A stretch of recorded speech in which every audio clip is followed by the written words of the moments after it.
Bismillahirrahmanirrahim. Assalamualaikum warahmatullahi wabarakatuh. Bertemu lagi dengan saya. Pada video kali ini saya akan coba membahas terkait dengan materi ujian P3K yang baru-baru ini sudah keluar nih materi ujian P3K secara resmi oleh Menpan RB.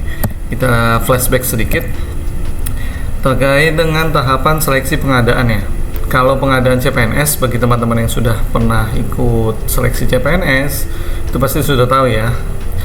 Jadi ada tiga tahap. Yang pertama adalah seleksi administrasi, SKD atau seleksi kompetensi dasar yang di dalamnya ada TWK, TIU, TKP. Kemudian yang ketiga ada SKB, seleksi kompetensi bidang. Nah, kita tidak akan membahas yang CPNS dulu, kita coba bahas yang P3K. P3K ada 3 tahap juga. Sebenarnya sih 2 tahap ya. Yang pertama seleksi administrasi dan seleksi kompetensi aja gitu. Di sini yang wawancara poin 3 ini adalah bagian dari seleksi kompetensi. Nah, seleksi administrasi sudah dilakukan dan pada saat ini ya sudah diumumkan pengumuman seleksi administrasi pasca pasca sanggah administrasi. Jadi sudah fix nih di kementerian ataupun instansi sudah fix mendapatkan nama-nama yang lolos administrasi untuk ikut ujian seleksi kompetensi P3K. Nah, yang kedua seleksi kompetensi. Di video sebelumnya juga saya sudah jelaskan seleksi kompetensi ada 3. Yang pertama manajerial, sosial kultural, dan yang terakhir teknis. Nah, dalam seleksi kompetensi ini nanti akan ada soal wawancara. Nah, jadi kalau teman-teman masih berpikir, wah wawancaranya face to face gitu ya dengan penguji atau pewawancara atau psikolog, itu enggak. Khusus di P3K, wawancara include ya atau termasuk di dalam seleksi kompetensi melalui CAT atau komputer. Nanti wawancaranya soalnya ada 10 tuh di komputer. Nah, saya akan jelaskan dulu terkait dengan seleksi kompetensinya yang tadi sudah dijelaskan ya, ada 3. Yang pertama manajerial. Nanti teman-teman akan disajikan 25 soal. Lalu apa sih manajerial itu? Nah, kompetensi manajerial ini kalau kita baca di Permenpan 38 2017 ini ada pengertiannya.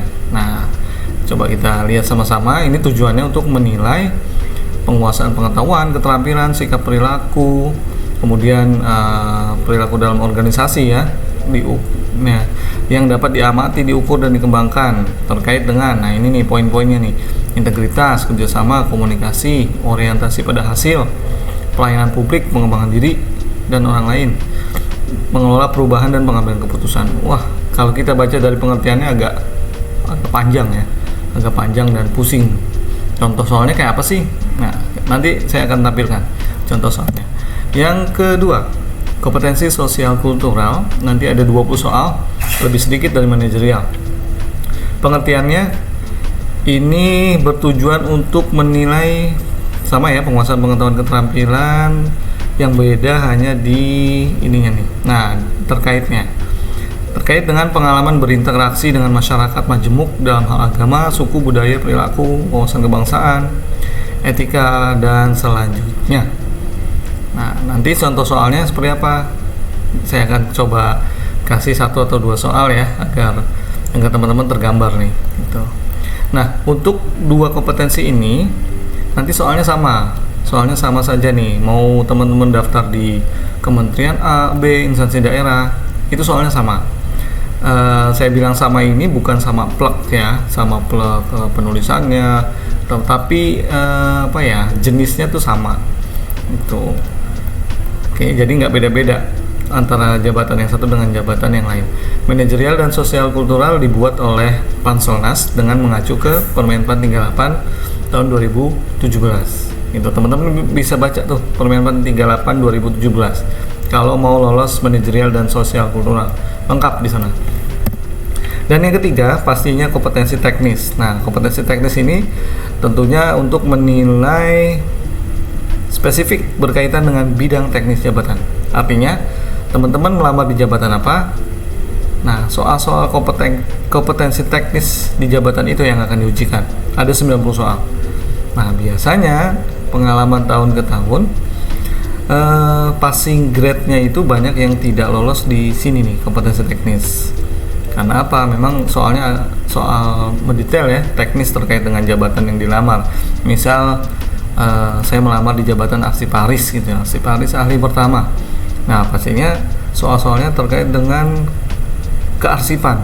Nah, pengelolaan kearsipan, manajemen kearsipan, semua tentang arsip itu ditanyakan di soal 90 soal kompetensi teknis gitu ya. Jadi balik lagi ke jabatan yang teman-teman lamar. Nah, wawancara tadi saya sudah jelaskan ada 10 soal pilihan ganda, tujuannya untuk menilai integritas dan moralitas. Ini rata-rata sih banyak yang lulus ya. Manajerial, sosial kultural, dan wawancara itu banyak atau dominan yang lulus dari passing grade. Namun yang tidak lulus karena kompetensi teknisnya. Jadi perlu belajar ekstra di jabatan yang teman-teman. Nah, ini contoh ya, contoh di kompetensi manajerial. Ini saya nggak buat sendiri, saya nggak ngarang-ngarang sendiri, dan ini juga nggak tahu keluar atau tidak ya pada pengadaan atau seleksi kompetensinya. Ini saya ambil dari internet, teman-teman banyak kalau mau browsing di Google tinggal ketik aja contoh soal manajerial gitu. Nah, ini kebetulan saya keluarnya ini sumbernya ada, jadi dapat dipertanggungjawabkan ya. Nah, ini contohnya nih, jadi soal-soal manajerial yang keluar seperti ini nanti. Misal nomor 1, sampai saat di kantor atasan tengah memarahi staf Anda. Jadi kita dimisalkan jadi pimpinan. Apa yang akan Anda lakukan? Tuh. A. Menanyakan permasalahannya kepada bawahan, menemui atasan Anda untuk mengetahui permasalahan, sampai ke E. Nah, ini teman-teman pilih satu nih. Kalau nilai paling tingginya itu 4, paling rendahnya 1. Kalau nggak dijawab 0, maka dijawab aja gitu ya, sesuai dengan pilihan teman-teman di sini. Nah, kalau ini kan tergantung kita ya, tergantung kepribadian kita sih ini. Kalau kita jadi atasan, kemudian ada bawahan kita dimarahin, nah itu sikap kita gimana? Nah, kan bisa beda-beda setiap orang. Oke, nomor 2, misalnya saat sedang mengerjakan pekerjaan penting, tiba-tiba Anda menemukan sebuah kejanggalan pada sistem informasi yang Anda gunakan dan bisa berakibat bocornya data perusahaan ke publik. Bagaimana sikap Anda? Tuh. Ini setiap orang juga pasti beda-beda nih dalam menyikapi kondisi ini ya, kondisi soal ini. A sampai E nanti teman-teman pilih saja, maksimal 4, minimal 1, tidak jawab 0. Nah, pokoknya terkait ini aja nih, 8 kompetensi manajerial ya. Kalau yang 2 itu kan dia tentang ini nih, pengambilan keputusan, sikapnya gimana. Nah, kalau yang nomor 1 tentang apa, misalnya kerjasama atau komunikasi gitu ya. Nah, ini manajerial. Gimana dengan sosial kultural? Kompetensinya cuma 1, perekat bangsa. Nah, contoh soalnya seperti ini.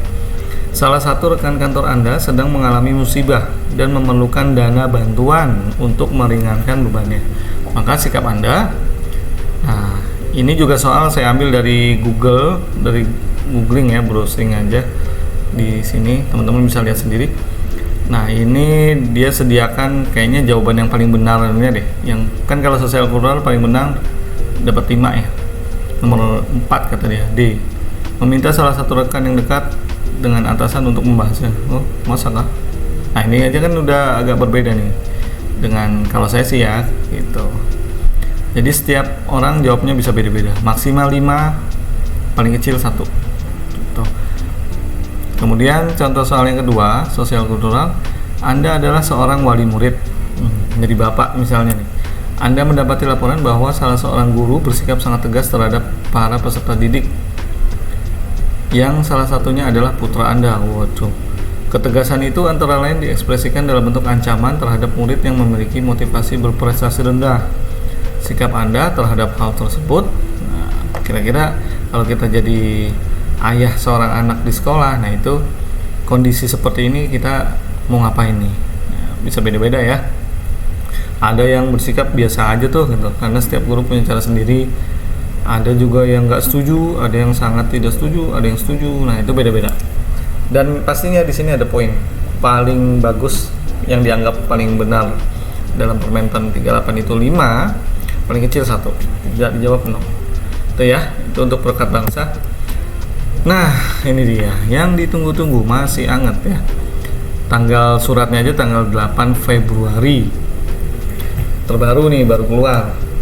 Ini adalah materi pokok soal seleksi kompetensi teknis. Nah, jadi kalau tadi seleksi kompetensinya ada 3, manajerial, sosial, kultural. Kompetensi juga udah dijelaskan di dalam Permenpan 38 2017. Lalu gimana dengan kisi-kisinya nih, kisi-kisi untuk kompetensi teknisnya di setiap jabatan. Menpan udah kasih langsung, berat nih, surat nomor B275. Halnya materi pokok seleksi kompetensi teknis anggaran P3K tahun anggaran 2022. Nah, ini depannya. Teman-teman bisa browsing langsung. Ya, bisa browsing. Kalau enggak nanti saya kasih link di bawah deh buat download ya gitu. Karena ini sifatnya publik, tidak rahasia surat ini gitu. Nah, ini lampiran dari surat. Isinya apa? Isinya adalah nama-nama jabatan yang dibuka di P3K serta materi-materi pokoknya, atau bahasa gampangnya kisi-kisi lah, kisi-kisi yang akan keluar di kompetensi teknisnya gitu. 90 soal loh ini ya. Nah, ini ada mulai dari nomor 1, 2, 3, 4 sampai yang terakhir ada 173 jabatan yang ada di dalam surat Menpan ini. Tuh. Oke, jadi ini masih hangat. Misal, ya nomor 3 deh, analis akuakultur ahli pertama, kemampuan umumnya. Nah, jadi teman-teman harus mampu menguasai peraturan kelautan dan perikanan. Kemampuan khususnya ini pengelolaan sarana prasarana budidaya, kemudian perbenihan, CPIB. Nah, ini jadi soal-soalnya disusun berdasarkan kisi-kisi ini. Itu ya. Jadi dibaca nih, teman-teman misal mendaftar di arsiparis, peranata komputer, atau yang lainnya, auditor gitu ya, ada semua di dalam surat ini. Gitu, silakan dicek. Nah, ini saya coba kasih contoh ya, 30 jabatan 30 jabatan fungsional yang dibuka di P3K tahun 2022. Jadi gini, kisi-kisi yang tadi yang surat Menpan terbitkan itu asalnya dari mana? Dari SKJ, ini standar kompetensi jabatan. Nah, SKJ ini pedomannya apa? Pastinya pedomannya adalah peraturan Menpannya tentang jabatannya gitu ya. Jadi kalau mau dirunut, kisi-kisi itu dari mana? Dari SKJ. SKJ disusun berdasarkan Permenpannya tentang masing-masing jabatan. Misal tadi nih analis akuakultur. Wah, ini belum ada SKJ-nya. Ini deh, pembina mutu nih, kita kasih contoh pembina mutu ya. Itu teman-teman kalau mau baca Permenpannya ada di nomor 7 tahun 2018. Jadi tugas-tugas kegiatan atau tugas-tugas utama, tugas dan fungsi ya dari pembina mutu hasil KP Kelautan dan Perikanan itu ada di Permenpan 7 2018. Lengkap di sini, baca aja. Pokoknya kalau melamar di sini, ini istilahnya makan aja nih Permenpan nomor 7 2018. Begitu pula SKJ-nya. Nah, kalau udah ada SKJ-nya lebih enak lagi, lebih detail lagi. Kompetensi teknisnya udah dijelaskan di sini. Deskripsinya ada, indikator perilakunya ada, syarat jabatannya ada, pokoknya semua lengkap tentang pembina mutu hasil kelautan perikanan. Gitu ya. Jadi enak nih kalau udah ada SKJ-nya. Kalau nggak ada, nggak apa-apa, baca aja Permenpannya gitu ya. Nah, ini saya kasih contoh ada 30 jabatan yang udah ada SKJ-nya. Alhamdulillah teman-teman bisa langsung download. Ini saya ada yang nggak dapat, kalau teman-teman dapat ya alhamdulillah gitu ya, bisa belajar.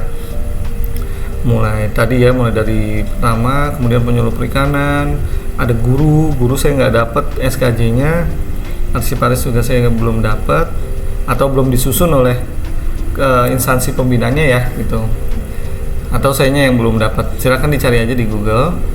Nah, ini Prekayasa, ada Peranata Hubungan Masyarakat nih, Prahum, buat teman-teman yang senang bidang broadcasting misalnya. Nah, ini ada nih ada di SKJ-nya, ada permen-permennya juga. Tuh. Nah, ini contoh 30 jabatan. Jadi di luar jabatan ini teman-teman bisa cari sendiri ya. Di Google aja, di googling aja. Misal jabatan auditor. Nah, ini saya belum masukin auditor nih. Peraturan Menpan tentang auditor. Nah, gitu. Itu kata kuncinya di googling. Nanti muncul dia. Kemudian searching lagi standar kompetensi jabatan auditor. Nah, itu keluar tuh. Kalau udah disusun gitu ya. Nah, oke, baik. Mungkin itu yang bisa saya sampaikan, saya sharing ya, berbagi. Semoga teman-teman bisa lebih siap lagi dalam ini ya, nanti dalam menghadapi ujian seleksi kompetensi P3K tahun 2022. Harapannya nanti pada saat ujian teman-teman bisa lulus semua nih, minimal lulus passing grade. Nah, jadi kan nilainya nanti bisa bagus-bagus semua. Jangan lupa like, comment, share, and subscribe. Good luck buat teman-teman semua. Jangan lupa subscribe channel saya ya, Rusdidai. Nanti saya akan coba berbagi lagi terkait dengan info P3K tahun 2022 khususnya. Oke ya. Terima kasih. Assalamualaikum warahmatullahi wabarakatuh.